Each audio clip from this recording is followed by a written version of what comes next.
In the summer of 1963, President John F. Kennedy made an emotional visit to Ireland. Charlie D'Agata shows us how JFK's ancestral homeland welcomed America's first Irish Catholic president like a returning son.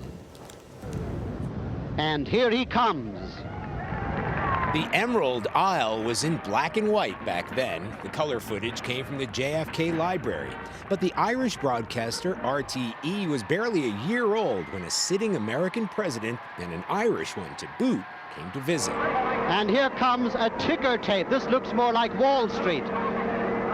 This is something so typical of presidential parades in the United States. For President Kennedy, it must have felt more like a homecoming parade. I'm glad to be here. It took 115 years to make this trip.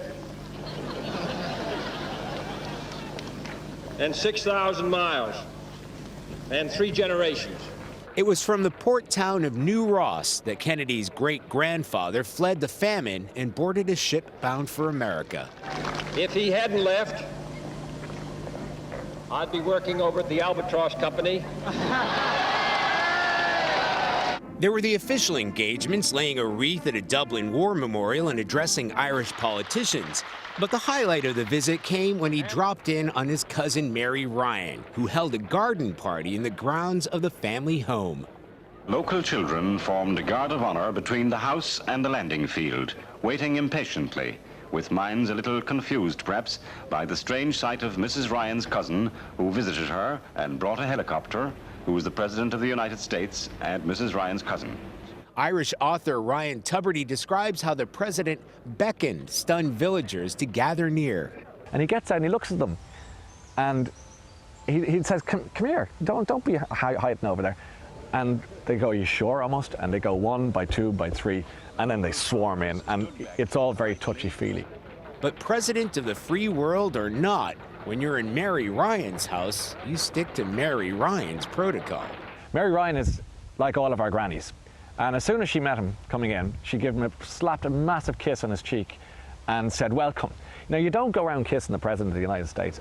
He's then ordered to cut the cake, a cake with his face on it. And here, the hostess gets the first slice.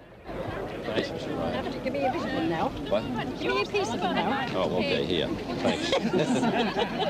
Photo op over, time to go. But Mrs. Ryan wasn't having any of that. Bye, Mr. Ryan. You've been terrific. Oh, we're not going yet. No mistake, and says we're late. Don't mind him. At the end of his 4-day visit, the president told all those who welcomed him to his ancestral home that his door was open too. About 50 years ago, an Irishman from New Ross traveled down to Washington with his family. And in order to tell his neighbors how well he was doing, he had his picture taken in front of the White House and said, "This is our summer home. Come and see us." Well, it's our home also in the winter, and I hope you will come and see us. Thank you. The cadets who had so impressed President Kennedy during his visit did go to Washington that winter. They were there by his graveside. For CBS This Morning, I'm Charlie D'Agata in London. Boy, if the word grace was not there, it certainly is defined by the way Jack Kennedy moved throughout his life into Ireland. That was a big moment for Ireland, and you see even President Obama tried to recreate that when he went back to Moneygall to trace back to his cousins there, but 50 years ago.